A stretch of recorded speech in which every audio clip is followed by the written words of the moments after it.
किसी ने बड़े कमाल की बात कही है कि पानी में गिरने से मृत्यु नहीं होती, बल्कि मृत्यु तब होती है जब पानी में तैरना नहीं आता। ऐसे ही दोस्तों, परिस्थितियां कभी भी समस्या नहीं होती।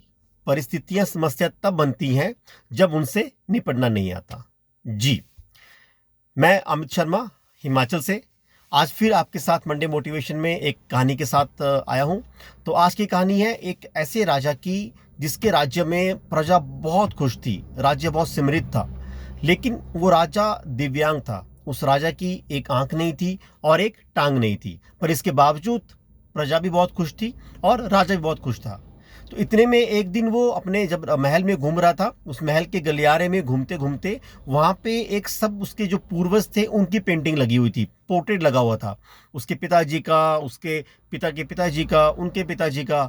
और वो जब सारी वो फोटो देख रहा था, तो वो देख रहा था, सोच रहा था कि मैं कितने शूरवीर खानदान में पैदा हुआ हूँ और मेरे पूर्वज कितने शानदार शूरवीर रहे हैं। ये फोटो देखते देखते जब वो उस गलियारे में, उस आर्ट गैलरी में लास्ट में पहुंचा, तो उसने वहां देखा वहां एक स्पेस खाली था। अब वो समझ गया कि उसकी वहां फोटो लगेगी। तो उसे एकदम से एक चिंता सताने लगी कि उसकी वहां फोटो लगेगी। इस बात के लिए नहीं कि उसे मरना है, वो तो उसे निश्चित है कि मृत्यु तो निश्चित है, लेकिन उसे इस बात की चिंता होने लगी कि उसकी एक आंख नहीं है, एक टांग नहीं है। अब यहाँ पे जब उसकी फोटो लगेगी तो वो देखने में कैसा लगेगा, ये चिंता उसे बहुत सताने लगी। तो उसने सोचा, राजा ने सोचा, क्यों ना इस समस्या के लिए मेरे मरने के बाद कैसी यहाँ फोटो लगेगी, क्यों ना एटलीस्ट मेरे जीते जी ही मैं पेंटिंग बनवा लूं, ताकि कम से कम इस बात का सुकून रहे कि मेरी यहाँ पे अच्छी फोटो लगी थी।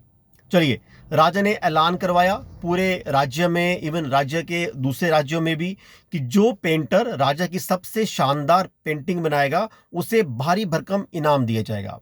राज्य में घोषणा हुई, बगल के राज्य में घोषणा हुई, बहुत सारे पेंटर आए। जब पेंटर, स्पेशली बाहरी राज्य के पेंटर आए, उन्होंने देखा कि राजा की आंख नहीं है, राजा की टांग नहीं है, तो उन्हें ये लगा कि शानदार फोटो तो छोड़ो, शानदार पेंटिंग तो छोड़ो, कहीं ऐसा ना हो कि पेंटिंग खराब बने और राजा से कोई दंड मिल जाए। तो किसी की हिम्मत नहीं हुई कि वो खड़ा के बोले कि मैं पेंटिंग में बनाता हूं। लेकिन इतने सारे पेंटरों के बीच में एक लड़का, नौजवान लड़का खड़ा हुआ और राजा जी को बोला कि हे राजन, आप मुझे 24 घंटे का वक्त दीजिए, मैं कल आपके लिए पेंटिंग बना के लाता हूँ। राजा भी प्रसन्न हुआ, राजा ने उसे बिल्कुल समय दिया। तो अगला दिन था, सारा राज्य, सारी प्रजा, सारे मंत्री सभी सभा में उपस्थित थे। और जैसे ही वो लड़का पेंटिंग लेके आया, पूरी सभा में जोरदार तालियां बजी। राजा भी वो पेंटिंग देख के बहुत खुश हुआ। आप सोच रहे होंगे कि राजा खुश, प्रजा तालियां लगा रही है, ऐसी क्या पेंटिंग थी। तो दोस्तों, उस नौजवान लड़के ने वो जो पेंटिंग बनाई, उसने राजा को एक घोड़े पे बैठा हुआ दिखाया। उसमें जब वो घोड़े पे बैठा था, उसकी एक ही साइड की टांग दिखाई दे रही थी। उसने राजा को निशाना साधते हुए तीर कमान पकड़े दिखाया। जब वो निशाना साध रहा था, तो उसकी वही आंख जो नहीं थी वो बंद करते हुए दिखाई दी। तो वो जो पिक्चर थी, अभी तक की सभी वहां लगी गलियारे में पिक्चरों में सबसे अच्छी, शूरवीर और सबसे बहुत ही बेहतरीन वो पिक्चर लग रही थी। राजा ने उसे डबल, 3 गुना, 4 गुना नाम दिया। प्रजा ने उसकी, सबने उसकी बहुत तारीफ करी।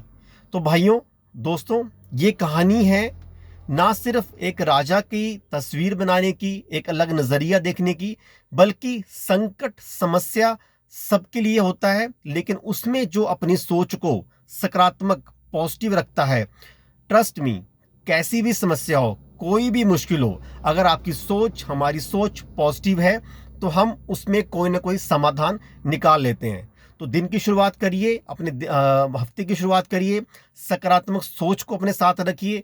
ट्रस्ट मी, आपकी कोई भी परिस्थिति समस्या नहीं बनेगी। आप उस परिस्थिति में अच्छे से निपट पाएंगे, अच्छे से डिसीजन ले पाएंगे। सिर्फ आपको अपना दिन, अपना हफ्ता, पूरा महीना आपको पॉजिटिव रहना है। All the best. मिलते हैं अगले वीडियो में। Thank you.